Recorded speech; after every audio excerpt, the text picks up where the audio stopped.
right, we'll call to order the meeting of the Sacramento Metropolitan Cable Television Commission for Thursday, June 1st, 1995. For those of you who will be watching this coming out of the time capsule 50 years from now. This meeting of the Sacramento Metropolitan Cable Television Commission is being videotaped in its entirety and will be cablecast without interruption on Metro Cable 14, the Government Affairs channel on the Sacramento cable system. Today's meeting is being cablecast live and will be repeated Saturday at noon. A VHS copy is also available for checkout from any library branch. Any member of the audience who wishes to address the Commission on any item on the agenda is free to do so. We would ask that you complete a speaker identification form. They should be located on the table at the rear of the chambers, and it looks like they're sitting here on the table at the front. Once you complete that, if you'd hand that to the clerk, she'll make sure that we recognize you regarding the item in which you're interested. When your name is called, please approach the podium. Make sure you speak directly into the microphone and give us your name so that we can make sure you're identified for the record. With that, why don't we call the roll to establish a quorum? Okay, Cox. Present. Collin. Here. Natoli. Yee. Here. Waters. Here. Pratt. Here. Dickinson. Here. Jane Smith for Natoli. Here. We have a quorum. Okay, great. Would you please all rise and join the Commission in saying the Pledge of Allegiance?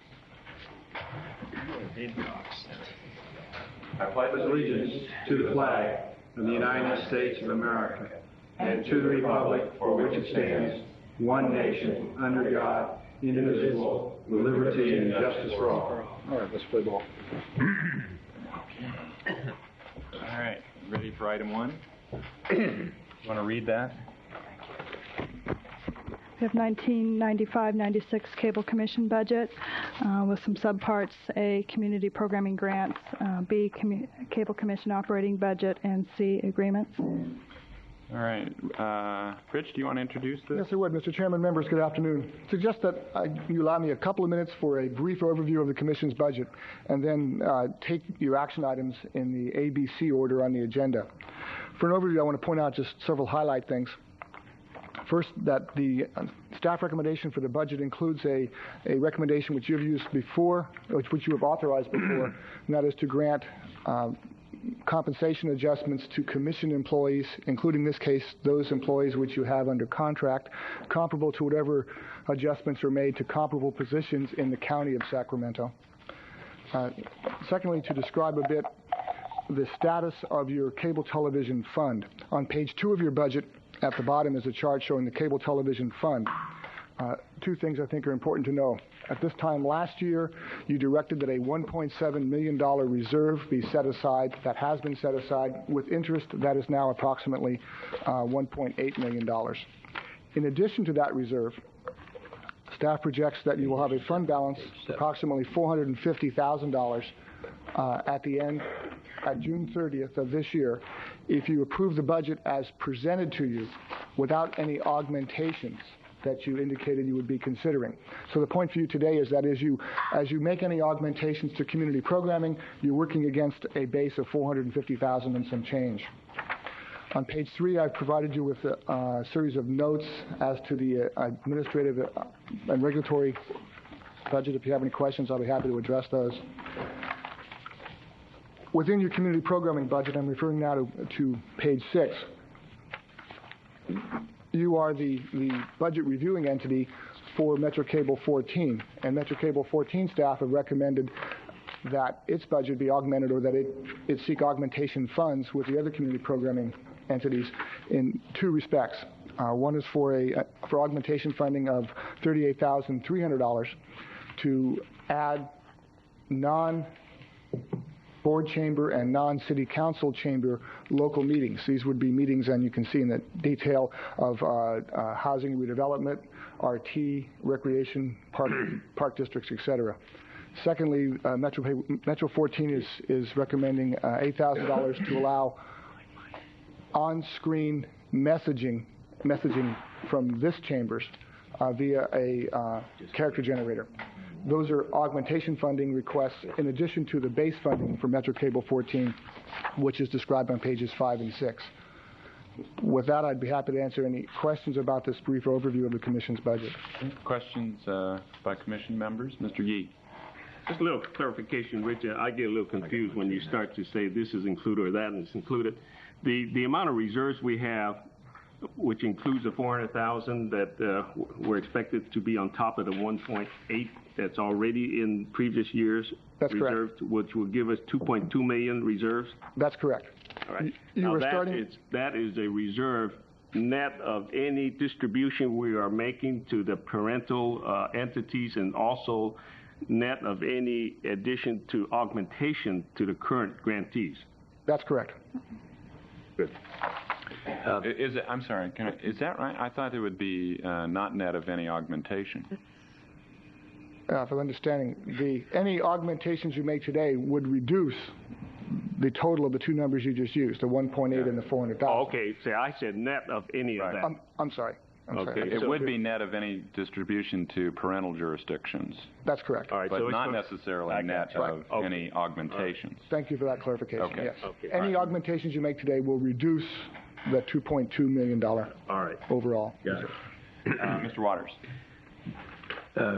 Rich, I'm not sure if this is the right time to bring this up, but you mentioned that $30,339 for council chamber improvements is part of the request. Right. As we get into the budget, that's a good point. Before you is an updated request from the City of Sacramento and an updated budget transmittal sheet, which lists the augmentation requests as of last night. The City of Sacramento has revised their request, so I would suggest that the transmittal on the top of your packet, dated May 24th, be replaced with the one dated May 31st, and then we would all be on the same page. And that includes a letter from Jack Christ, Deputy City Manager of the City of Sacramento. Okay, well, I have one here that's not included in that package. I'm not sure if this is the proper time, Mr. Chair, to bring it up as a request. First of all, for the City of Sacramento, first of all, to make it perfectly clear, this is a proposal that has been floated to the staff of the City of Sacramento to look into the possibility of funding an electronic voting board on the wall, as there is here in the chamber and SMUD and many other board chambers, which is part of the electronics package.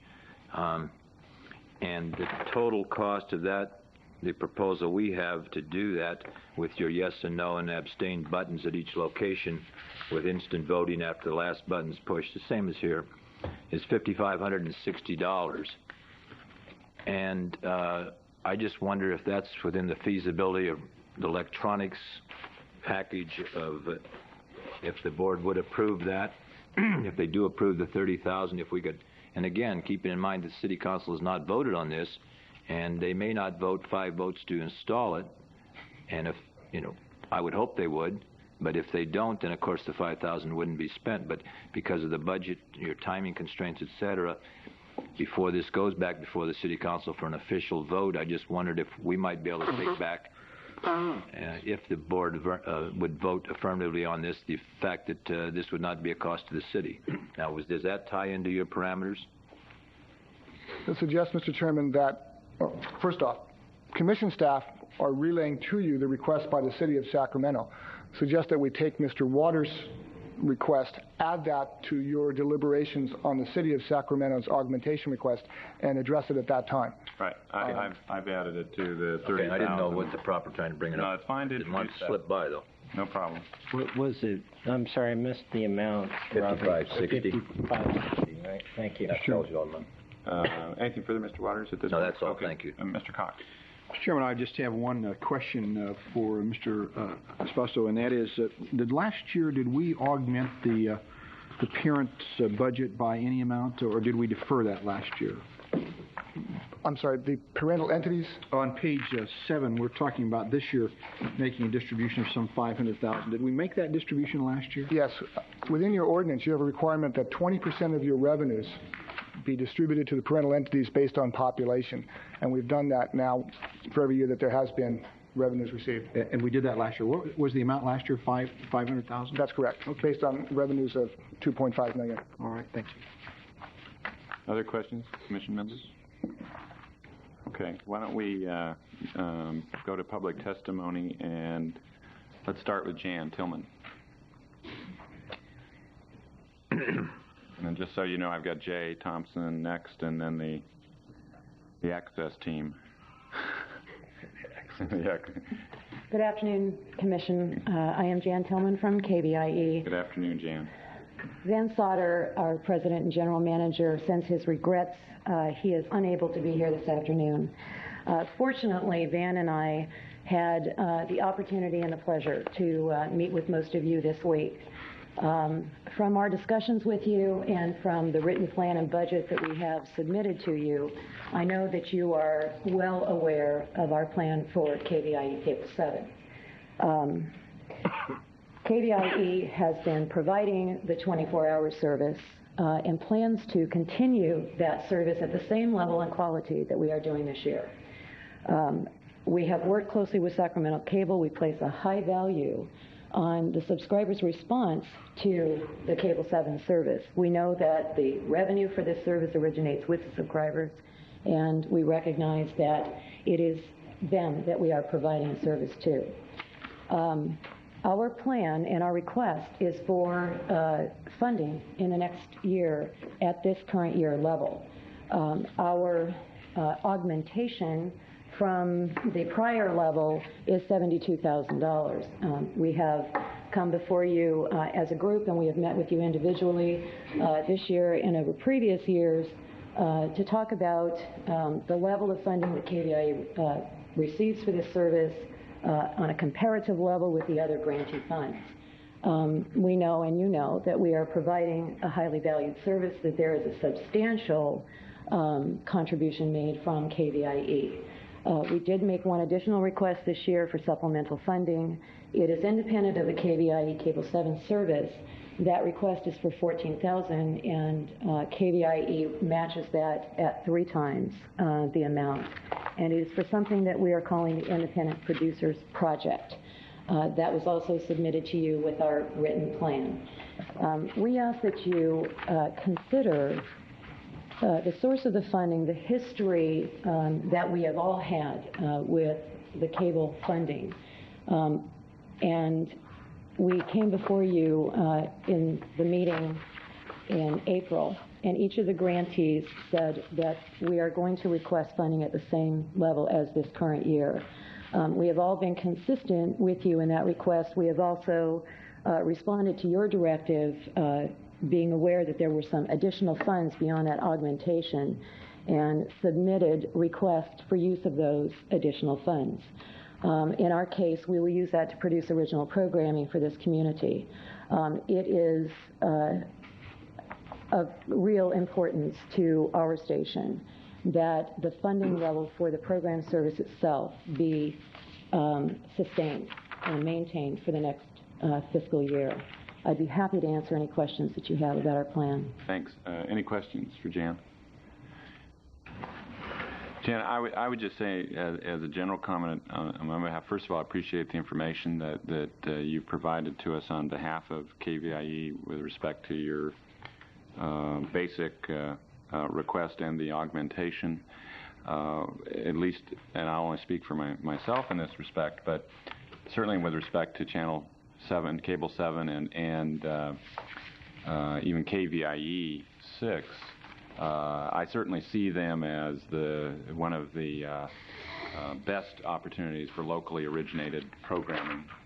I think it would be very helpful to us, since my understanding is to the extent that we augment Cable 7's funds, that essentially has the effect of freeing up KVIE 6 funds that you indicate to us, not necessarily this instant, but to report back to us on what the use of those freed up monies will mean for Channel 6. You've indicated, generally speaking, it would allow further efforts in the original programming area.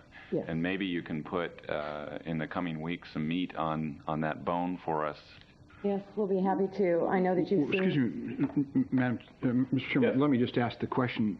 Why do you ask the question? Well, because, as I said, I was speaking just for myself, but And I'm trying to understand the question. Oh, the question is a follow-on to the statement that Jan made, that to the extent that we augment their funds for Cable 7, it frees up money on the Channel 6 side because it means they have to donate less in kind. If you looked at their budget submittal, they have about $178,000 calculated as in-kind donation. To the extent that we augment the allocation to them, they get to back out. Yes. That 178. So if we give 72,000 in augmentation, it allows them to back out 72 of their 178.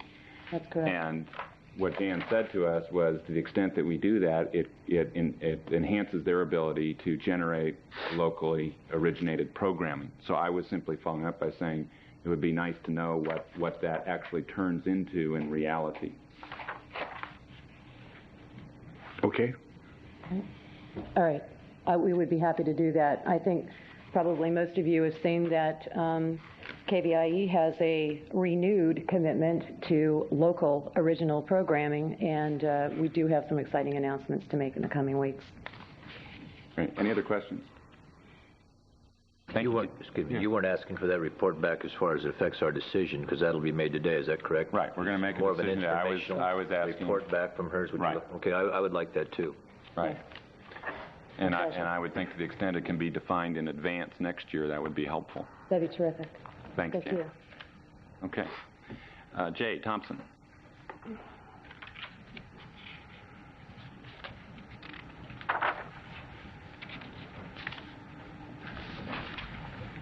Good afternoon.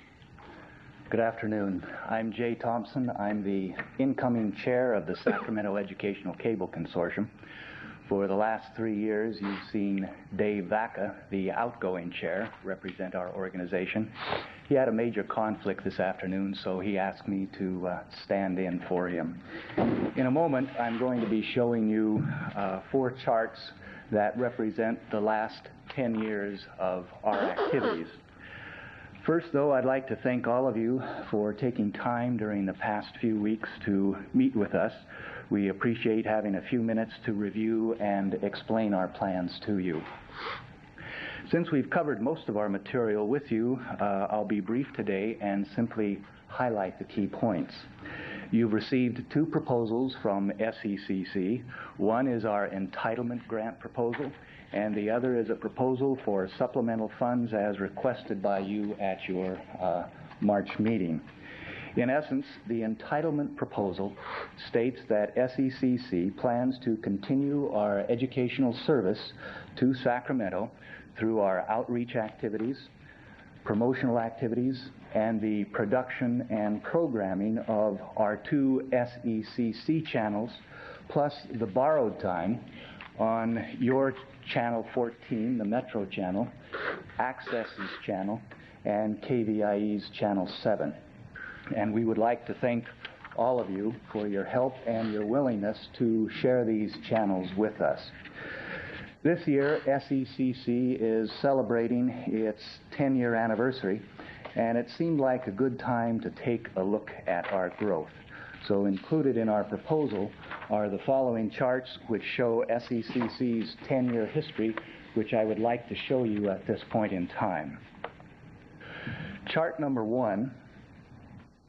In 1985, SECC started programming 50 hours per week. That was on one channel for 8 subscribers the first day that cable was activated. Jay, if you swing the microphone away, I think it's going to clear up the transmission. There you go. All right. Okay. No, just the one on that Just side. the one. Light must be off center. All right. Thanks. As I started to say, the first year, 1985, we had 50 hours of programming, 8 subscribers, and that was on the first day that cable was activated. And if you go to 1995, you can see that we have over 350 hours per week now. It's also interesting to note that the amount of money from the commission in that 10-year period has increased by roughly $30,000. And if you look at the rate of inflation, you can see that we did not even keep up with inflation. So that gets us to the second chart, which speaks to our sources of funding. I had mentioned that Dave Vaca had been chair for 3 years. Well, 3 years prior to that, I had been chair of the organization, and many times I'd come before this body and talked about SECC's efforts to try to find additional sources of funding so that we did not have to rely 100% on the commission funding. So what this chart shows is that our work has paid off in that 80% of the funds that we use to provide the programming for the Sacramento area comes from sources other than commission sources. And now we rely 20% on commission sources.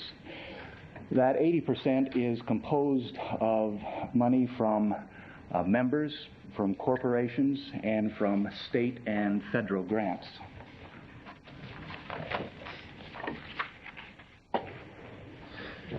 The third chart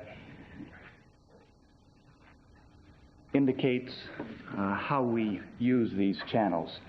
77% of our programming is local origination hours. Last year it was almost 13,000 hours. And only 23% of our total programming is acquired programming or repeat hours. And if you do an analysis of the amount of money that we receive from the commission and divide it by the number of origination hours, you would find that it costs the commission $18 per hour for our programming. The final chart is an indicator of our growth and the value to the community. It indicates the number of students enrolled for credit during the past 3 years. And as you can see, with each additional year, we've had a substantial increase in student enrollment in the courses. I've outlined this information for you today as a means of indicating that SECC has provided a valued service to Sacramento over the past 10 years, and that we have every intention of continuing this in the future. Our entitlement proposal simply requests funds to accomplish this. Our proposal for supplemental funds seeks assistance to continue our expansion efforts. We are requesting 2 main items in our $79,000 request. The first is funds to replace our 8-year-old editing system, which has thousands of hours on it. And the second would be funds to hire a program assistant who will assist our present program coordinator, Gene Wilcox. With this assistance, Gene will have more time to provide additional pre-service training and utilization services to our teachers, to students, to parents, and the community, a service which is greatly needed in the educational community. And I might mention that Jean was the programmer when we started with the 50 hours, and she is still the one single programmer when we're dealing with 350 hours per week. And I think it's only due to her dedication and many long hours of work that we've been able to keep the programming going for the multiple channels. In conclusion, SECC respectfully requests you considering funding for our proposal from your $454,000 fund balance. We've conferred, as you all know, with Access, Sacramento, and KVIE to ensure that as community programming partners, we are not competing for funds, but are simply requesting funds from an available source. We were pleased to note, in addition, in looking over Gispasto's work, that there is a fund balance for the Commission that has a healthy reserve and contingency. We'd like to thank you for your help and support during the past 10 years. We in SECC are proud of our growth and service to the community, and we know that none of this would have been possible without your help. So thank you all. Thank you, Jay. Thank you for the materials that you submitted to us as well as your presentation. Are there any questions for Jay? Okay. Thank you. Thanks. Okay. Access Sacramento. Do you want to go in any particular order? Bill and Lauren. Okay, okay. We start with Bill White, then Lauren Lund, and hitting third, the big bat, Cooper. Mr. Chairman, members of the Cable Commission, I'm Bill White, Chair of the Board of Directors of Access Sacramento. Good afternoon. Afternoon. I have a short prepared statement here that I would like to give to you. At last month's meeting, I presented our 1995-96 annual plan and budget. At the same meeting, our Chief Financial Officer, Walter Liang, told you about our new ad hoc development committee. This committee will be instrumental in Access Sacramento's continuing efforts to expand our sources of revenue and advise us in the implementation of new services to the community. You will note that the Development Committee is a critical part of our budget augmentation request. Executive Director Ron Cooper has joined me, and he will be happy to address any questions you might have about the document. But first, I would like to introduce another active member of our Board of Directors.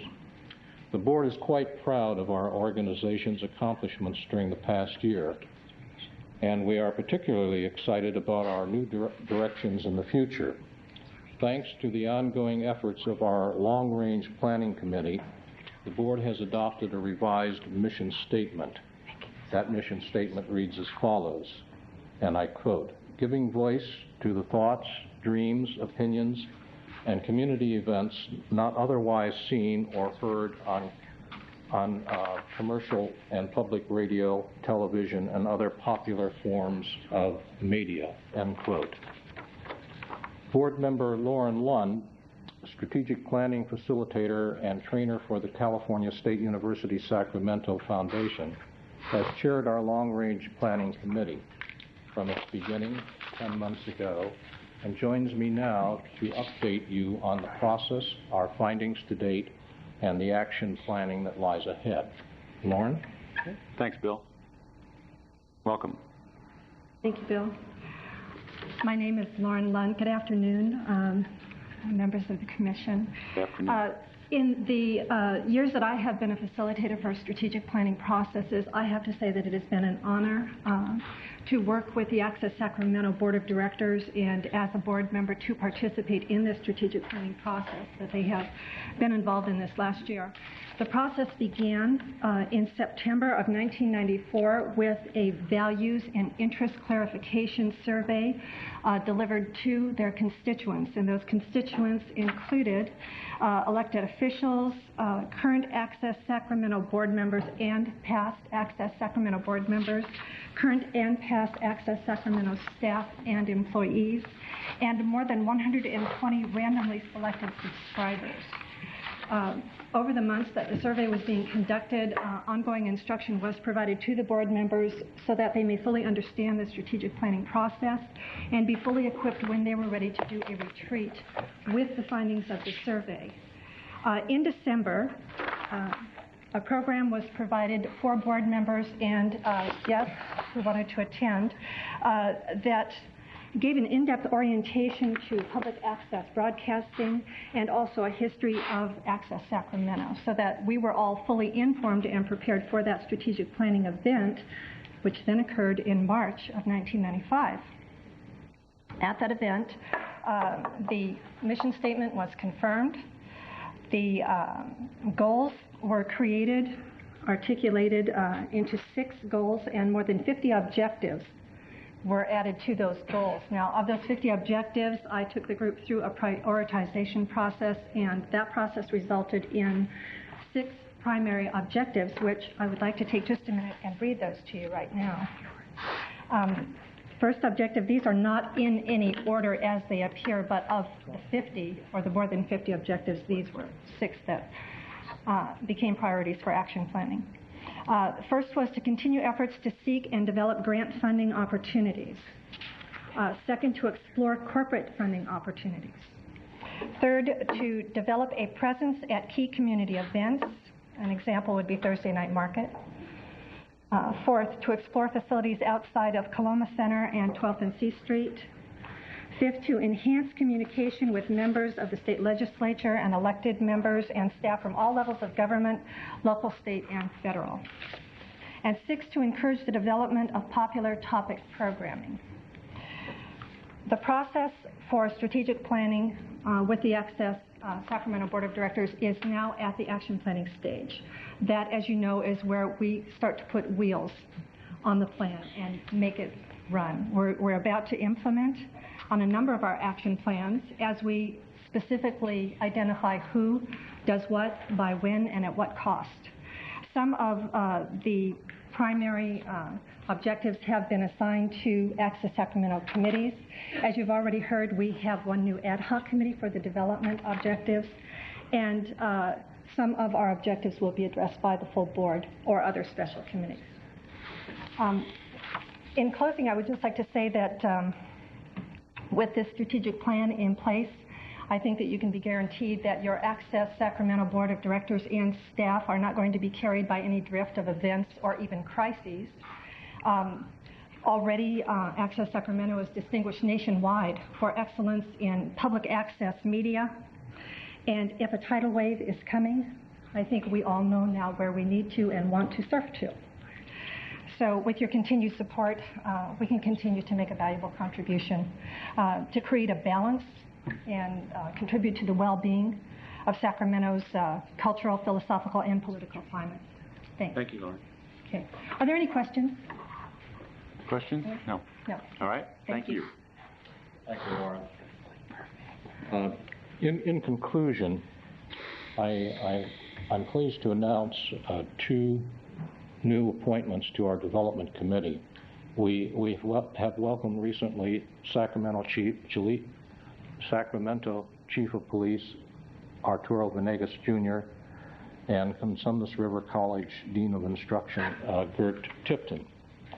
They join the other 6 members of the committee we announced at the May meeting. In addition to Chief Venegas and Dean Tipton, the current development committee roster includes Committee Chair Walter Liang, Access Sacramento's Chief Financial Officer and Vice President of First Commercial Bank, Sue Buskey, businesswoman and nationally respected public education and government access consultant, Dr. Al Brown, California State University at Sacramento Professor of Criminal Justice and co-founder of the CSUS Multicultural Center, Jim Hastings, retired IBM executive and Sacramento Neighborhood Association activist, Dennis McKenna, publisher and editor-in-chief of Government Technology magazine and coordinator for the recently completed Government Technology conference held at the Convention Center, and Dr. David Meany, superintendent of the Sacramento County Office of Education. The above 8 individuals who serve as the core group of the Ad Hoc Development Committee. We plan to report back to you on a regular basis. And I want to thank you for your careful consideration of our 1995-96 annual plan and budget and our request for a one-time 20% augmentation to the grant. These funds are in addition to the $1.8 million reserve you have mandated. As we have promised previously, Access Sacramento plans to expand these funds on a dollar-for-dollar match basis only. We invite the Development Committee and each of you, the members of the Cable Commission, to help us plan for future possibilities. Please keep us advised of any way we can be of further help to the community. On behalf of the board, staff, volunteer producers, viewers, and listeners of Access Sacramento programming, we once again thank you, the members and staff of the Cable Commission, for your ongoing support of public access television, radio, and other media. If you have any questions about the documents mentioned, our Executive Director, Ron Cooper, is here, and in concert with myself and Lauren, we'll be happy to answer any questions. Thank you, Bill. And Ron, did you want to make any comments or just want to respond to questions? Okay. Mr. Waters? Yes, Chair. As a new person on this commission, a couple questions come to mind. If we can just take this back a year in time and award these augmentations, is there some type of follow-up report that comes back to this board to show what that $100,000 as an example was spent on? Here it says innovative long-range planning is your goal for the next $100,000 that you're asking for now. Is that correct? Do we get back some kind of from all? Not necessarily. I'm just to expand on that a bit. Okay. If you would, Ron. I'm not talking to your particular organization. I'm talking about all of these organizations. What type of feedback comes back to this commission to show that if we gave you $30,000, what you did with it last year? I believe that that's at least partially addressed in our plan. But I'll let again, I'm trying to learn this commission. That's why I'm asking these questions.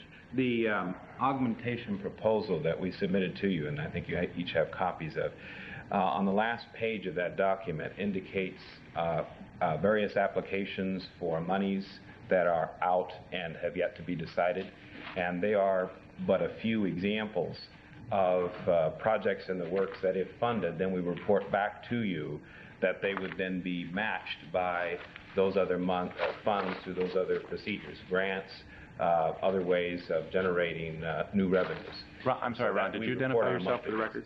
What's that? Did you identify yourself for the record? Oh, Executive Director Ron Cooper of Access Sacramento. Thanks. I guess I'm looking for is if we gave you $100,000, do we get some kind of report that said you spent 45 on this Absolutely. and 55 on this? Absolutely. So we can see how because it is very general, long-range planning doesn't really tell me very much that you're asking for. But what we're saying there is that every dollar of the augmentation money must be matched. And what I would do is report back to you on a monthly basis when we are successful in terms of that revenue generation, and therefore some of the monies would be used.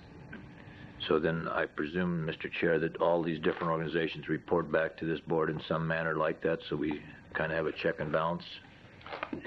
Well, I think that's a good question. I mean, last year we augmented. If I understood what you were saying, Ron, you were saying that the listing on the last page of the augmentation request for this year shows some of the work that you've been engaged in terms of seeking grants with the last augmentation. Is that right? Well, it's work in progress. Right. So, again, you'll see the dates when we will know on several of those grant requests. So we have a check and balance. Again, the purpose here is to say to you that we could come before you and say, as some of the other groups have done in terms of specific dollars to buy specific items. And what we're saying is that for Access Sacramento, anticipating what might happen in the future, the formation of the development committee and our pledge to you in terms of finding new money to pledge every dollar that you would offer in an augmentation, we find to be, we hope you find as well, to be a responsible way of expending those monies by actually increasing our capability and also in new revenue generating mechanisms, allows us to experiment and find new ways. Mr. Chairman. Yes, Mr. Cox. Only as a matter of information, the request for proposals in some measure gives us a check and balance. In other words, you have submitted a request for funds and for which you're asking for additional assistance.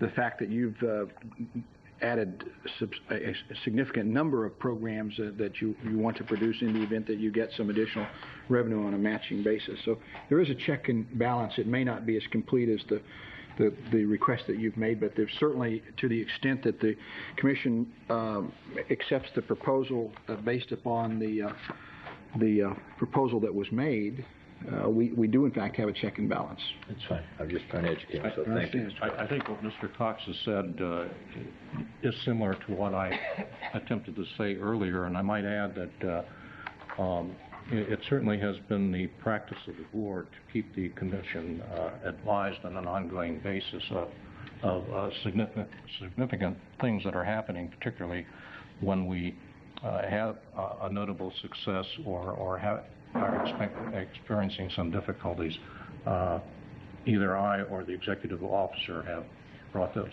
matters in a timely fashion to the attention of the commission.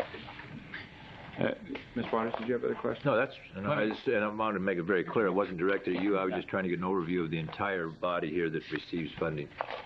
Well, I think that you're asking a question, though, that is worthwhile, because if you look at the entitlements, this entitlement grant request, you give us a budget and the categories in which you expect to make expenditures. And we can see that, and whatever questions we may have, we obviously can formulate from having those figures. With the 100,000, we know, for example, last year you were using it to try and develop programming sources or other funding sources, apparently, but I didn't see anything in the materials that said 10,000 was spent on this.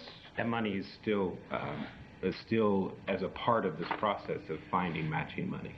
Yeah, I think it would be helpful to the commission, Ron. I think this is applicable to any of the grantees to know how the augmentation funds are budgeted and ultimately expended as well. I mean, you've shown us what you hope to have as results, and I think that's certainly valuable information. And as you say, Bill, you tell us whenever there's a notable success in terms of securing a grant or new programming. And that's certainly something that I'm sure we are all interested in knowing about. But I think it would also be helpful in responding to the comment and the question that Mr. Waters is making to know how you budget that money. Thank you. Okay. Well, Mr. Chairman. Yes, Mr. Cox. Let me. I appreciate what you said. Let me just refer your attention to the request for proposal. Mr. Waters was asking to educate himself, and I understand that. The thing that I am resistant to is having this commission layer some additional paperwork on these agencies where we get no value from the report. Now, if we come along and we have a situation where they have responded to a proposal and they say we're going to do such and such, and as long as that's done, I don't know that they need to tell us that they spent $10 here and $20 there or $105. The question comes about, in my mind at least, as it relates to Access Sacramento, is whether or not we want to fund the programs that they're talking about. Do we want to fund the Thursday night market session on K Street Mall? Those are the issues that I think you ask yourself. I don't think you say to them, look, we're going to give you X number of dollars, and now you spend another 10, 15, 20% of that bringing us back information. We have asked for a request for proposals. They have submitted a proposal. We either ought to accept that and then have proof meaning that they ran the program, they didn't run it. But I don't want to see this commission layer these people with an enormous amount of paperwork just to be sure that they spent every penny where they said they were going to spend it. And I'm not relaxing the rules on accountability, but that's the reason you ask for proposals, request for proposals. Staff then has the responsibility of seeing whether or not the money was spent where they said it was going to spend. He doesn't have the ability to dot every I and cross every T, but I don't want to see us layer this endeavor with a lot of requests for paperwork. All right. Other comments? Mr. Chairman, just to be sure that the record is clear, yeah, I agree with Mr. Cox's comments, except for one, is that there is no responsibility of commission staff relative to interfacing between your community programming grantees and yourselves. Staff is not part of that. I understand that. And I just kind of tied you in there because it was the right thing to do. For one. If I could just two brief comments. Sure. I think, as I've said and as Bill has said, and I've said this many times before in months past, we constantly on a monthly basis have and will continue to keep you updated. Our proposal is really one that's saying, philosophically, for 3 years now, all the community programming organizations have been warned in no uncertain terms that come July 1 of '96, you may not have any funding, and plan accordingly. Second point is that the augmentation proposal has no structure. So in attempting, I'm sure KVIE and the Ed Consortium and Metro Cable have each, having not seen their documents, have each in their best effort tried to explain and answer your question, Commissioner Waters. But I might suggest that if there is a format in mind in terms of how one, as a community program grantee, applies, in terms of which would include some kind of report mechanism, I'm sure we would, welcome some semblance of structure without being too burdensome. But part of it is trying to anticipate being responsible stewards of the funds, reporting back to you on a regular basis. And the key element in our augmentation request is to develop a strategy of new revenue that will be ongoing, whatever happens in July of '96, and with the help of this very formidable development committee to do just that. Well, I would simply say that with all due respect, the comment that we don't know, there's no structure to how we're going to use this $100,000 other than long-range planning for the purposes of alternative fund development gives me some degree of hesitation, because we ultimately are accountable for funds that are being paid by the public and which are being dispersed to grantees.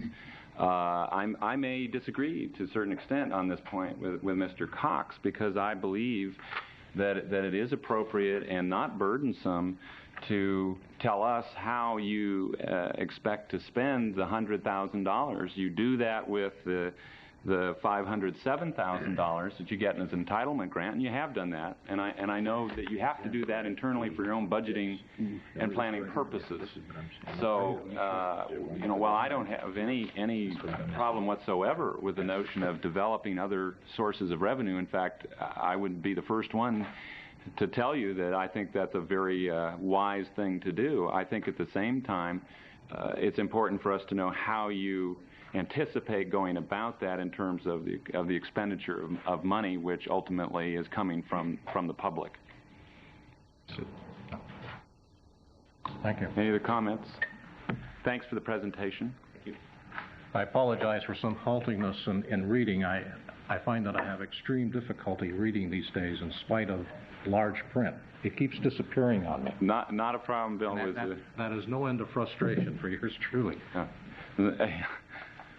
It was a fine presentation. Jeannie Starks.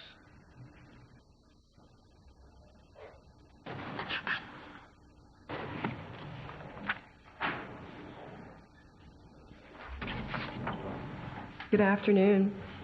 Good I'm afternoon. not here very often. If you stand in the center, can you hear me? Okay. Yeah, you get stereophonic sound there.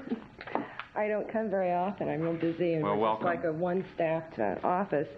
But I'm here. I'm the program director for... Tell us who you are first. I'm Jeannie Starks. I'm the program director for Channel 20, which is RCC TV. Welcome. And I'm going on my third year here and enjoying it quite a bit. I'm here to report that RCC's local programming continues to grow. I know last year we had grown up to 20 hours of local produced programming, and to date we have about 26 and a half hours, with 3 more promised to begin with us the next month. Including our local programming, we have, for the last 2.5 years that I've been there, we have 3 satellite feeds. They're national. One is Faith and Values, which is a interfaith national channel. It's not dominated by any particular faith. There's 11 denominations that it does represent. We pick that up the majority of our scheduling. We also are represented by EWTN, which is Catholic cable network, and we broadcast EWTN 12 hours a week, Monday, Wednesday, and Friday. In addition, at the beginning of this year, we did pick up another satellite, which is predominantly geared to, the younger thinking generation, and that's Inspirational Network. It's predominantly music, gospel videos, and that comes out of North Carolina with its headquarters in Los Angeles. And combined with those satellite feeds, we do our own local programming, predominantly on Sunday. It's from 7 in the morning until about 9 in the evening, and Monday through Friday, more hours on Thursday. So since I've been with RCC TV and some of Rick's direction when I first started. We've now grown to 6 days a week, which we're very, very proud of. We are a nonprofit, and we happen to be a program under the Interfaith Service Bureau, which I'm sure some of you are aware of. We're going into our 75th year of operation, and RCC happens to be one of the programs there. We're totally donations, and we've been growing ever since I've been there, and we're very happy. I'm here just to request authorization of channel use again for the next fiscal year. We've enjoyed it, and I just do want to say thank you for the channel use. Thank you for coming this afternoon. Any questions? Any questions? Thank you very much. Oh. Any Episcopalians? A lot rides on this answer. I think, excuse me, I'm getting over a cold. I think we have one Episcopalian program. We used to do a lot more programming that came from national programming, but for some reason, it just kind of, it fell off. And I think I will. I will for you. Episcopalians have always had a problem sort of staying with it, haven't they? I'll see what I can do. Thank you very much, Mr. Chairman, for allowing me to ask that question. Certainly. We believe in the exercise of religious freedom. Any other comments or questions? All right. Ann Rudin and Jack, you want to go in that order? Yeah, that's fine. Okay. Welcome, Mayor. Thank you very much. Delighted to have you visit us.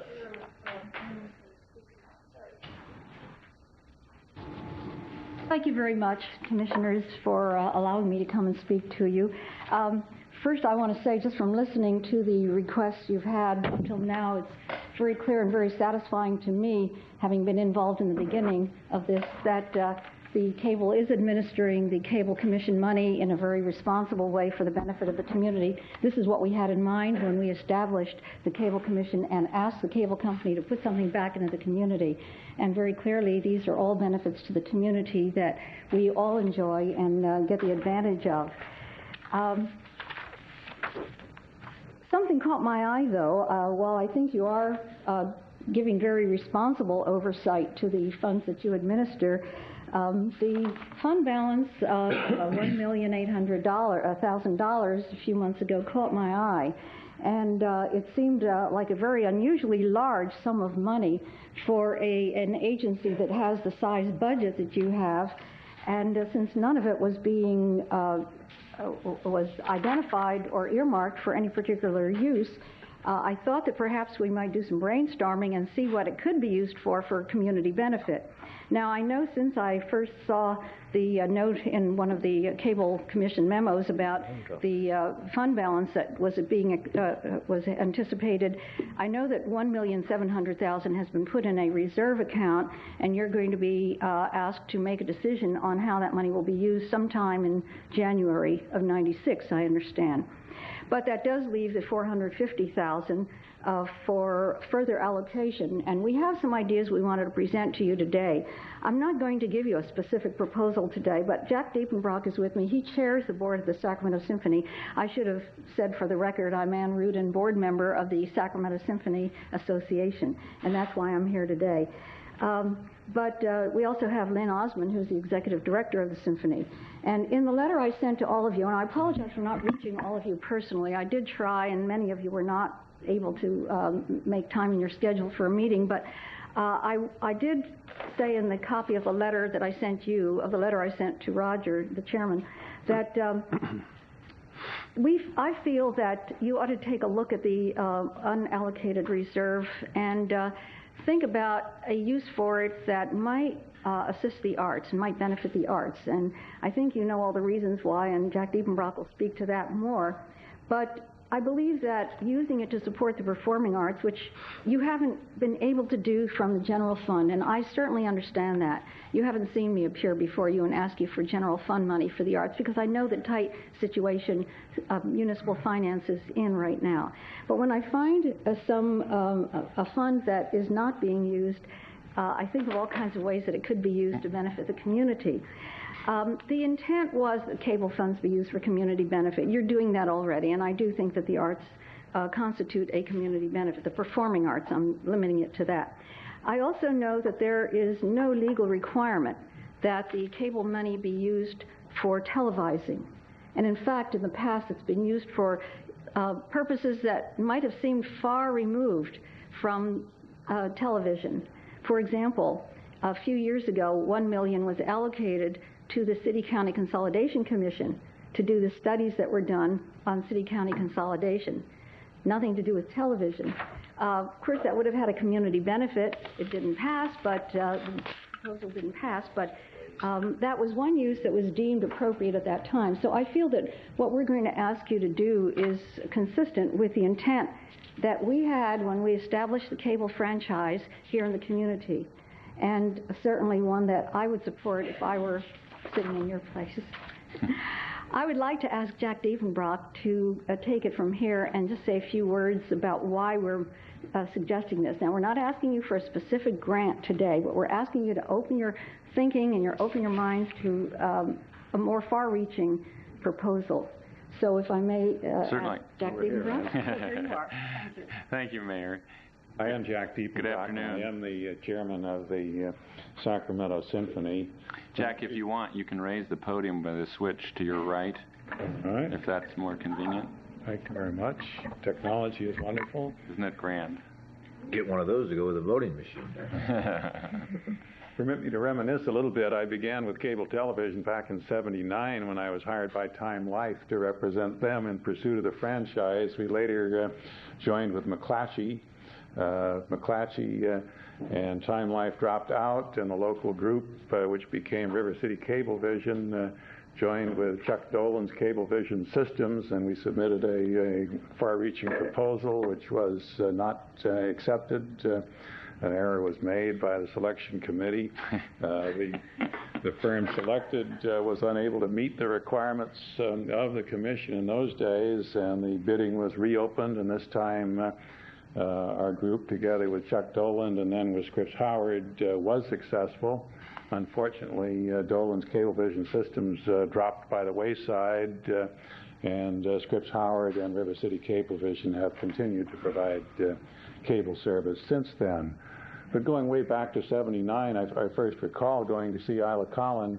What would you like to see? How can we best merit selection of our company? And Isla said, well, in a time of declining governmental ability to support the arts and other community purposes, wouldn't it be nice if cable television came at least in part to the rescue?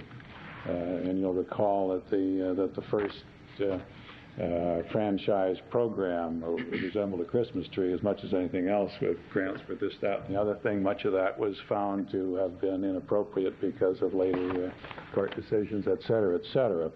But this is offered by me in support of the notion that Ann has advanced, that there is no restriction nor any purpose in the original cable ordinance that we're still operating under that would limit or restrict the use of the funds that you have in your discretion to things strictly related to cable casting.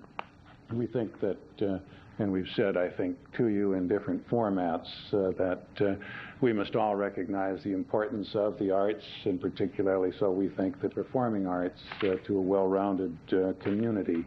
And you all are fully aware of the struggle that the arts are having. I suppose many, if not most of you, saw the Business Journal article speaking to the results of a 5-city tour by certain of our community leaders who came back and said how we stacked up. And one of the things where we stacked up not so well in the support of the arts and the cultural life, and indeed the vibrancy of the arts and the cultural life here in Sacramento. From the standpoint purely of the symphony, we think we provide a high-quality program at Mr. Cox's direction. We are in the process of completing a business plan which we believe will be responsive to the dictates and the suggestions of the board when we were before the Board of Supervisors last fall in pursuit of a grant or a loan. We were delighted to receive the loan, and we'll be responding. We're also working with the city at this time. But for now, and as Ann said, we're not asking for a specific allocation of dollars. Rather, we're asking that you open the subject for consideration of the granting of some or all of the monies that you have available, not just to the symphony, but to the performing arts generally. And it's my suggestion, my request that you consider the appointment of a committee of the commission, or a direction to staff to work with representatives of the arts in determining is this an appropriate use of the funds which you have? B, if it is, what should the criteria be, and what should be the amount to be allocated? How might this money best be used? Is it to support the radio broadcast of symphony performances? Is it to support fundraising efforts on behalf of all of these organizations?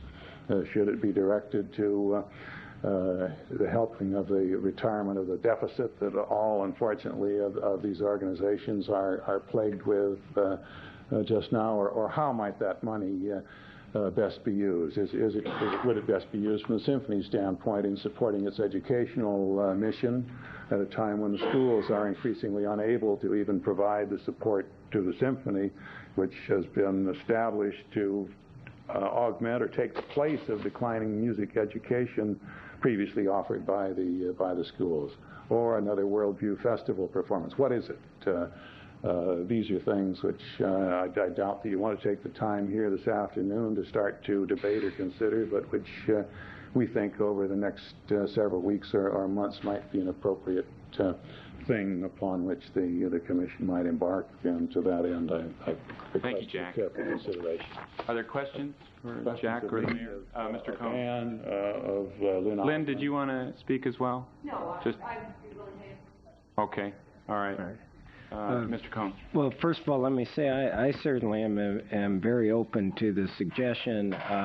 I do think it's appropriate. I don't know whether by committee or whether the entire commissioners just want to devote some period of time at our next meeting, but I certainly would be willing to sit down and work on this issue myself. And I know from seeing the problems we've run into in use of general funds, I think it was pointed out very rightly so that becomes a very hard sell. Now, as to the use of cable television funds, this first, I've thought of that potential use. I certainly would want to try to tie in as much as possible our central mission into the concept in some way, whether through televising or through radio broadcast. But I think, at least in concept, this is certainly worth following up on. I assume, in addition to the symphony, there may be other arts groups that would want to follow up. And, of course, it also opens up a whole, I don't want to say can of worms, but Pandora's box or whatever. Well, and opportunities for other groups as well, and certainly some of our more traditional grantees, may have something to say about the use of these funds as well. But I think it's certainly something worth exploring, particularly if we can tie it into the central mission of the Commission. But let me ask, you've mentioned a number of possibilities.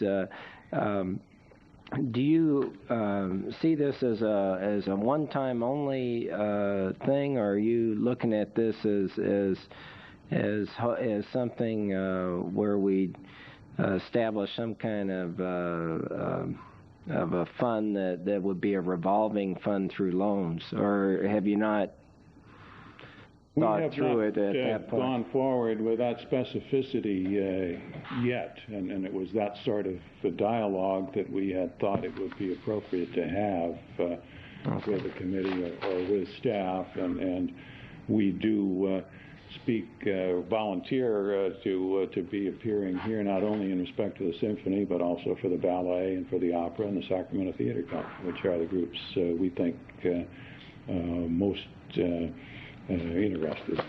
All right. Thank you. Mr. Cox. Mr. Chairman, I presume there's no one else to speak. I know other members of the commission are going to want to speak to the issue, but let me say to you, sir, that I'm prepared to make a motion to, as it relates to the basic grants, the implementation, and then I have the second part of that would be not to involve the board, but to direct staff to review the matter, to bring it back to the board as to whether or not it is conceivable, whether or not we ought to go for a request for a proposal, whether or not all of the arts ought to be included, and some recommended funding, whether it would be on an ongoing basis, a one-time, but to allow staff to give us that input prior to this board leaping out and finding ourselves in a situation where we don't have the ability to fund it on an ongoing basis. So I'm prepared, after everyone has spoken, I'm prepared to make a motion regarding the base grants, the augmentation, and a motion relative to the request that's been made by the symphony. Okay. Knowing that that's in the wings, let's get whatever other comments or questions there might be. Mr. Yee. Okay. Yeah, before Mr. Cox makes his motion, I'd like him to at least listen to my concerns. I had a nice chat with our former mayor, Ann, and there's several questions I'd like to ask, and this is what I'd like to have staff look into, of course. The first question, of course, yesterday was legality, whether in fact we can be acting within our legal functions to do what is being requested. The second is the policy of a minimum reserve. Noted that in our staff report that there was a policy to establish a certain minimum reserve. We should go back and at least take a look at that to see what reasons it were to establish those and whether those reasons are still in effect. My third question is the policy of distribution of the funds to the various arts organizations. Because if we decide that we want to do this, I certainly don't want to be out there trying to referee a shouting match amongst all the different organizations wanting their share of it. And my last concern, of course, is the question of whether this should be a one-time thing or ongoing funding. My concern is if we set up a fund of this type and say, okay, we're going to set up enough money to do this on an annually basis, what in effect, Mr. Cox, we're doing is to hamstring or put restrictions on future commission members. So to that extent, I want to be careful as to how we structure this so we don't tie the hands of our future commission members. Maybe things will change one of these days where the symphony and other arts organization is independent enough where they don't need it, and then perhaps the future board members may want to say, okay, let's distribute this money somewhere else. So those are things that I'm concerned about. Other comments? Mr. Dickinson, yes. May I just say one thing before you vote? As far as all the other arts groups coming in and wanting a share, that's certainly likely to happen. However, we were limiting it to the performing arts, mainly because we see them as being the most critical to the economic base of Sacramento. When a company wants to invest in Sacramento or bring its corporate headquarters here, they ask you if you have a symphony and what kind of cultural activities do you have. And I think that these are the things that bring the most money into the city. So we wanted to limit it to the performing arts, and that would narrow it down to certain major groups, and you would look at their budgets and decide these are the ones that qualify, or look at how they use the money or how many people they serve with their entertainment. But there are ways of doing that. I certainly agree, and I think your questions are legitimate, Commissioner Hughes. Certainly those will be answered. I would make a couple observations. First of all, we're going to hear about pending legislation. We have no assurance of the continuation of funding to underwrite the Commission's operations, let alone any grantees or other sources into the certainly the distant future, even the near-term future. We may find ourselves in a position, depending on what the Congress and the President do, of having no license fees, no franchise fees, and no compensation for use of local rights-of-way. So that, I think we have substantial uncertainty over the course of the next half year to year in knowing what kind of revenues may be available for simply for the operation of the commission. And I, for one, would resist dipping into that reserve that we have set aside for that purpose until we've got a clearer definition of the landscape. That does not speak to whatever's left over after we make the augmentations to the grantees, assuming that we do that. I share many of the reservations that Mr. Cohn and Mr. Yee articulated, but I think that it is at least appropriate to have the staff examine the issue.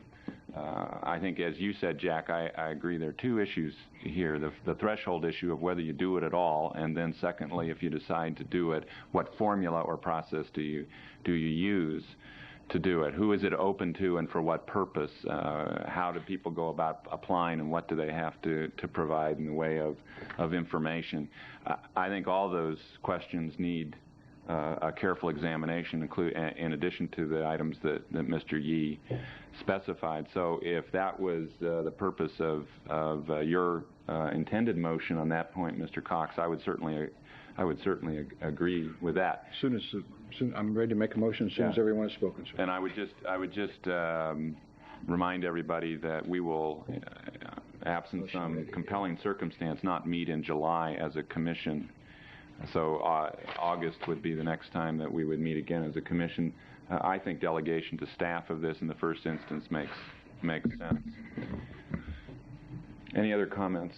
If not, Mr. Cox, Mr. Chairman, is in order. Mr. Chairman, I would move that we do the base grants as outlined in $1,038,055, I believe that's the number, to augment the budget requests by the $344,577 plus $5,000, as Mr. Waters indicated, contingent upon the $5,600 contingent upon the City Council being prepared to receive that for the specific purposes set forth. And then additionally, to put in all the who, what, when, where's, why's as it relates to having staff go to look into the matter, direct staff to look into the matter as far as funding the performing arts and what amount, and what in terms of prudent reserves, and whether it's one time. And Rich, you have all the annotated comments that everyone has said here in terms of what ought to be done in that particular thing. So that's a convoluted. I'd have no splitting the two, the augmentations, and then the direction to staff on investigating. I'll make it in three motions if you'd be more comfortable with that, Mr. Chairman. No, I would like those two split. Or four.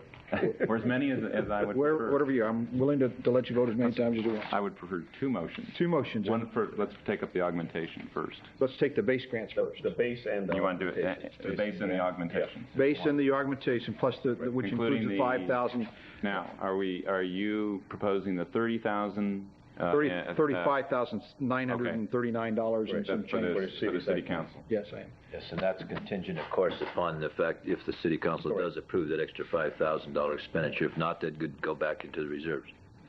That gives you an augmentation total of $350,000,37. Okay. And is there a second for that motion? I'll second it. All right. I'm going to support the motion, but I will look next year for some more specificity along the lines that we discussed earlier. Personally, it may not affect anyone else, but it will me. All right. If any further comments or questions, if not, let's call a roll on this. Cox. Aye. Cohn. Aye. Yee. Yes. Waters. Yes. Pratt. Yes. Smith. Yes. And Dickinson. Aye. Motion carries.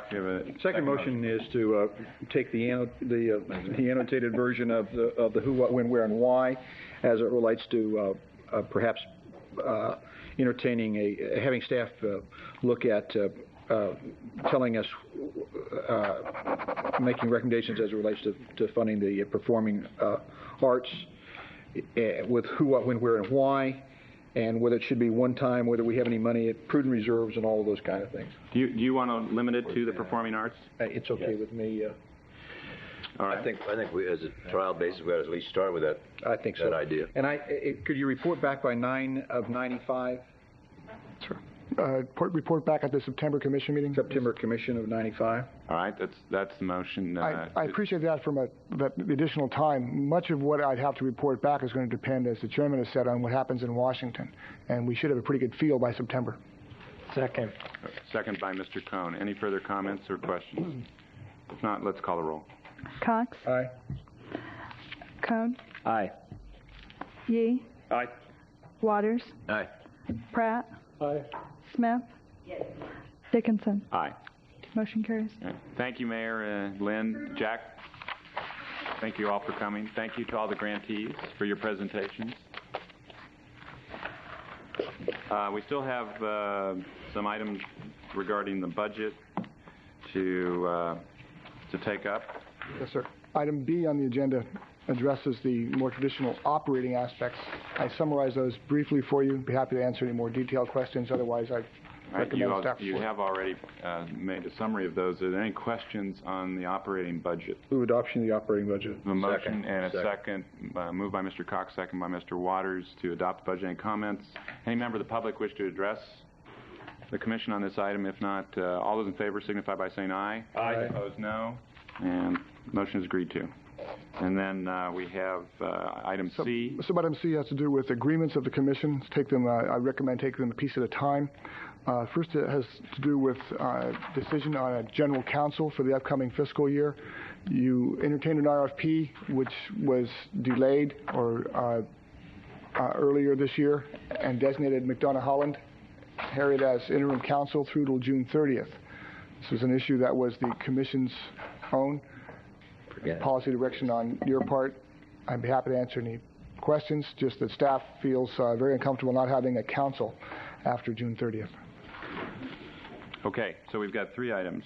The general counsel selection. General counsel taking one at a time. And agreement first. Mr. Chairman, I would move that we extend the general counsel's contract for a period of 6 months or 12 months. 6 months? 1 year? 1 year is fine with me. 1 year? 1 year. All right. We have a motion Second. to extend current counsel for a year to the end of the fiscal year 1996. Motion by Mr. Cox, second by Mr. Yee. Any further comments? All those in favor signify by saying aye. Aye. Opposed? No. Motion's agreed to. Okay. Congratulations. Thank you very much. It's my pleasure to serve as your counsel and to continue serving as your counsel. Never forget you asked for it. I'll never forget when Elon called me up and said, "What are you doing the next couple of months?" All right. Harriet, you're going to... I'm going to take the next item. Rich and I are going to be tag team on this. The next item is the contract renewal for Mr. Espasto's contract. At your direction last month, I drafted an extension of that contract, which continues all the terms in effect, except that it extends it out for 1 more year. So under the contract, you would again see at your May meeting a decision as to whether you wanted to renew for 1 more year. Move adoption. A motion by Mr. Cox to adopt. Second by Mr. Yee. Any further discussion? If not, all those signify who are in favor by saying aye. Aye. Opposed, no. Motion agreed to. Lastly is somewhat of an operational item. This is a $9,000 agreement for your video equipment maintenance. It's up from $6,000 as I reported in the staff report because our equipment is aging. Video maintenance has served us well. Recommend you continue the agreement. Move adoption. Second. Okay, we have a motion by Mr. Cox and second by Mr. Waters. I just wanted to mention I had a discussion with Rich because I don't know about all of you, but I get comments from people that they watch the meetings and they don't know what we're talking about. Not just these meetings, and there are lots of reasons for that. But part of the reason is we talk in shorthand. Sometimes it's hard to hear. Papers are rustling. People don't speak into microphones, whatever it is. And so people have said, is there some way of putting a brief kind of subtext on the screen? They can say the council is talking about a stoplight at the corner of Trucksville and El Camino. And Rich tells me that with this equipment, we could have that capability. From this chamber, we won't have that. That's equipment. the only one that really counts thus far. Move the question. But my question of clarity would be, it says right now on the screen, budget agreements. Right. Now, what would this also be in this type, or would it be audio? No. About the stop sign and trucks, which isn't even what in the you've city just of approved, County. yeah, what you've just approved in the augmentation funding is the additional equipment that would allow us to scroll across the bottom of the screen or screen or freeze at the bottom. Words the commission is discussing budget Okay, so it would augmentation. scroll rather than be fixed as I see it here, saying budget Right. agreements. Right. We will have that choice, and I will leave it to the Metro staff to experiment with which format is the most effective. We may be able to freeze it and bring it across, freeze a piece at a time, then bring another piece of text over, or it may just be a continual scroll. We'll experiment with the mechanics. The concept I understand, which is to bring a little more informal detail about the discussion at hand. The point is that we will be able to entertain that or try that here, but that equipment request is not being replicated for Folsom Galt or the city at this time. But yes, it's That would be part of the monies allotted under C. You've already approved it. Number three. That was actually for the augmentation. Right.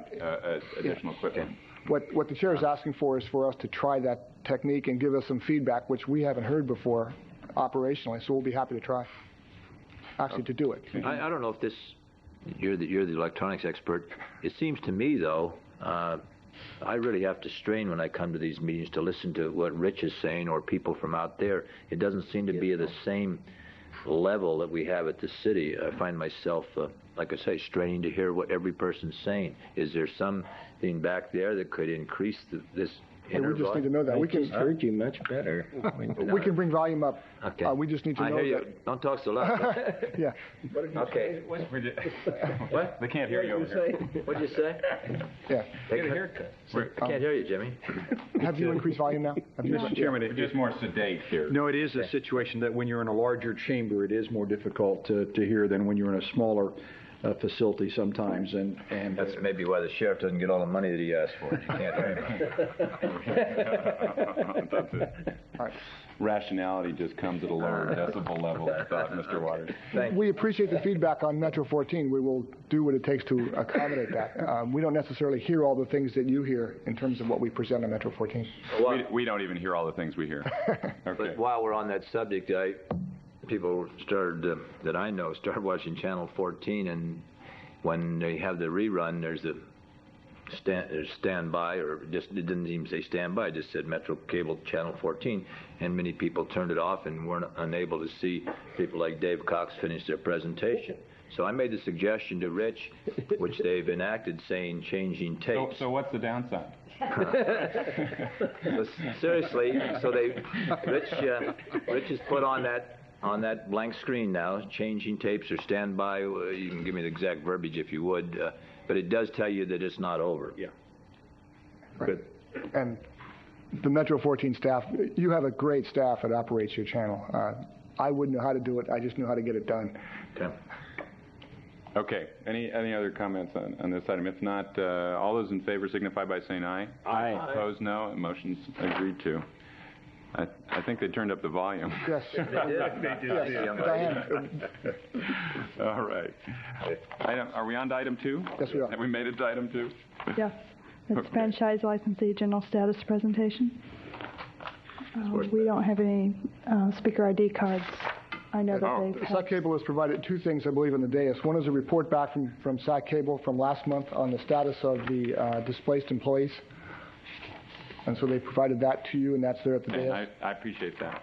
And then, secondly, and SAC Cable may want to add to this, but I mentioned last month that they're embarking on a construction upgrade to deploy fiber throughout most of the system, and they've given you an information packet here on the notifications which will be going to homeowners as that construction process begins. And I understand that's to start sometime next 2 weeks or so, in June. I'll comment that on these door tags that you have include everything that Sacramento and your commission staff learned starting approximately 10 years ago on the initial construction phases. They have a 3-part notification here to homeowners of the need to access their backyards or sometimes front yards. The key things that seem to avoid problems with constituents, not seems to, but that avoid problems with constituents and homeowners are a series of advanced notification, identification badges or distinctive marking on the workers, and one that we've used before, and I'll discuss with Sac Cable if at all possible, and that is to put a sandwich board at the beginning of the neighborhood. What we've known sometimes is that people go in the back door. That you go in, you use your remote control, go in the garage door, and don't see the door tag on the front door. So a sandwich board as you're driving home is the fourth way that people are being noticed. The effect will be an upgraded cable television system. With that, Sac Cable have more. Anything you want to add? No? No need. Okay. Oh, we may have a question. Mr. Waters? I presume, at least in my district, this is going to entail digging up the streets again then? Am I correct in the assumption the coax cable that's laying in the streets near the gutter now will be taken out and replaced by the fiber optics, so that'll be opening the street again? Anybody want to comment on that? Anybody here from Sacramento Cable? Yeah, the city attorney says yes. Yeah, why don't you come on down and... Who gets the short straw?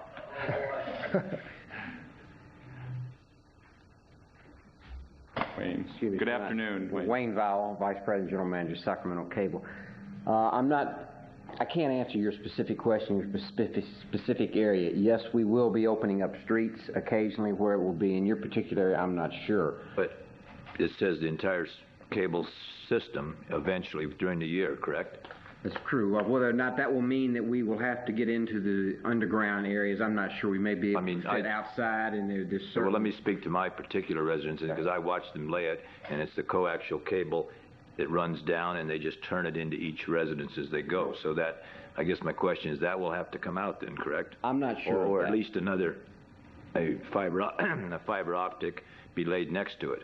That's a possibility. I'm just not sure. What I'd like to do is maybe at our next commission meeting is lay out be much more specific about what we'll do, when we'll do it, what streets will be ruptured, what streets won't, and bring in the appropriate electronic distribution people that can give you specific because I can't fathom how you can do it without going back under the street. No, well, it's going to be disruptive. I can assure you I've been through several of these upgrades, and at the height of the program, we will be have the potential to disrupt 3,000 homes a week. So it's going to be communication intensive, and some of Rich's suggestions are absolutely correct. Maybe at the beginning of streets we need to let people know what's going on there. Absolutely correct about the back doors and the carports. Sometimes they do not see the door handles. So, but we will have hotline phone numbers and things of that level that will somewhat mitigate some of these problems. Thank you. Mr. Waters, when the construction specifications were set out by the county and city, the process was used. It's called CIC, cable and conduit. So there were actually conduits placed in the ground, and the coax runs through that. To the extent that the rebuild or the upgrade requires the existing coax to be pulled and new fiber put through, and if that's successful, the street wouldn't have to be dug up. I'm just telling you, my particular house, there was no conduit. It was just the cable was laid into the. But there are drop lines. You got to get from the street to the house. Right. I don't believe the upgrade at this time though is envisioning new electronic drops. Upgrade. Right. One at a time. Yeah. The system, as I understand, and we haven't seen all the details yet on SAC cables, but I know from other systems, is that they are the cable system is a tree, trunk and branch. The big part, the trunk and the big branches are being upgraded, but the little limb that goes into your house won't need to be. I understand it, but I'm not talking about that. I'm talking about in the street itself. In the street. I mean, rights away. Yeah. And that's interesting, because everything I saw, everything we spec'd was cable and conduit. It was a black conduit with a cable inside it. And you're saying on your street it was direct buried. I will double check that, but I watched them lay it, and you can dig up the street. I'll have the city dig it. That's the general process. Wayne, I have a question. To the extent that you will be going into rights of way, I know that the city and the county used to, the public works departments, PG&E, SMUD, the folks who routinely go around digging up the street as soon as one is done. We're coordinating with those people. Okay. So when we open, if there's something already open, we don't have to reopen it. We can time things where they're going to be there. That's part of the project, which makes it problematic in some cases. Coordination is a problem, but this particular phase is predominantly going to be electronic issue, and it's the amplifications and things of that nature, which in some cases is going to slow down the need to destroy the streets and easements. But we still need to give you a very detailed presentation because it is disruptive. I don't know how burdensome it might be, but to the extent that it's feasible to tell not just the commission members but all the local elected officials what the schedule is for any disruptions, I think that would be very helpful. I'm sure we would all appreciate knowing I could not agree with you more. I mean, the key here, and Rich and I have spoken, is the communications aspect. We have to let people know ahead of time what we're doing, when we're doing it, and then give them some sort of... And if we get the calls, then we can let them know, and too. you need to be armed with information. So we will gladly, and we will do whatever is required to get you fully educated to the wheres, whens, and hows of this particular project. Great. Thank you. Any other questions? Thanks very much for being here. All right. Anything else on item 2? Item 3. Put before you a memo from this morning on the status of federal legislation. It's pretty much self-explanatory. The Senate bill comes up on the floor next week. Senator Feinstein's agreed to carry amendments. We're working with the League and their staff directly on what those amendments will be. Last week, the House bill was heard in the House Commerce Committee. The local government amendment was introduced and then withdrawn upon direction from the chair that the language be incorporated into a broader package of amendments to go to the House floor from the Commerce Committee. On a relative scale, this time last year, local governments would have had a -2 on a scale of 1 to 10 in terms of their presence in Congress. This year, we're probably operating at a 6 or a 7. Each of your jurisdictions and the Commission sent letters to all of our congressional delegation last week. We moved some 30-plus letters, plus faxes of those as well, and staff made phone calls last week. I think that was instrumental with many other cities in California in getting as far as we have. We'll continue now for the next 5 or 6 weeks to see what the outcome is. The issues at hand, or the priority issue, as I presented to you in February, is maintaining and securing compensation for use of the right-of-way. That's the first objective amongst the League of Cities, Association of Counties, Conference of Mayors, Governors Conference, etc. That's where we'll stay. I'll keep you informed of any significant events. Can you also, I don't recall whether we've discussed it before or not, we may have, just spend a moment on the reason for the fragility of license fees? Take a second here, but see if I can walk you through it. The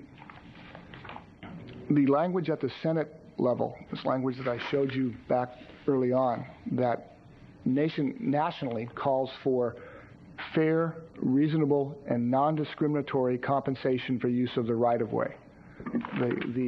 The theory is a real estate, is a property use model, and says that if private business uses public assets, and we are the managers of that, there should be compensation. If that were to pass and be enacted, the fair, reasonable, and non-discriminatory aspect has concern in California, because since 1850, telephone companies in California, then telegraph companies, have been granted a statewide no-fee franchise. So the problem becomes, how do we have fair, reasonable, and non-discriminatory compensation for use of the right-of-way if in California a major user of the right-of-way is exempted? And the theory then becomes, or the argument then becomes, cable television, the competitive access providers, and other entities can say, well, why are we paying or negotiating some type of compensation if the phone companies aren't? And all the compensation then reduces down to the level of the telephone companies. California is one of 17 states that has that statewide model. And that is what tiers or makes the issue of compensation fragile. First is preserving the authority at the federal level, which last year we almost lost, we almost preempted on that. And if we are successful in preserving that authority and following a tremendous effort, then there's an issue in California as to whether we can frame things here as well. Some other issues that I mentioned in the staff report. There's some very clear language in the House bill that would preempt to the FCC placement of antennas, cellular towers, antennas, and PCS antenna. That's a very strong statement. It's been referred to by the CSAC people as creating in the FCC a bureau of local zoning. and some concerns, again, at the federal level of the preemption issue. Overall, it's a balance between wanting to move forward on the information superhighway and the convergence and all the new technologies, but at the same time, preserving local authority over local assets. 2 minutes. Try. Great. Any questions? Just this is a huge issue. Anyway, okay. Any other comments on legislation? I think we're ready for item 4. On 3, excuse me, Mr. Chairman, just to confirm that we would be canceling the July commission meeting because the Board of Supervisors is on recess at that time, and we would have our meeting rescheduled, or our next meeting would be first Thursday in August, on the 3rd. And the cancellation can be done administratively. Doesn't require an action of the... Your action now would save us having to send out an agenda notice. Do it. Okay. Can we do that? Council says yes. All right. I'd entertain a motion to cancel the July meeting. Second. A motion by Mr. Yee, second by Mr. Pratt. All those in favor signify by saying aye. Aye. Opposed, no. Meeting is canceled. All right. Do we have any members of the public who wish to address the commission on matters not on the agenda, but within commission jurisdiction? Seeing no one rise to the bait. There's nothing further? Mr. Pratt? I have one item. All right. Very quickly. The City of Galt is in the process of preparing a video history of Galt through its Historical Society. And they asked me a couple of days ago if it would be possible to use the equipment here to do some editing. I find that there's nothing in the regulations that preclude that, and also the City of Sacramento and the County of Sacramento have done that from time to time. And it's been mentioned to Rich, and he says, well, why don't I just mention it to the commission? Without objection, we'd be happy to accommodate the City of Galt. No objection. I don't see I hear no objection. Thank you very much. All right. If there's nothing further to come before the commission, we're adjourned. Good. Thank you all.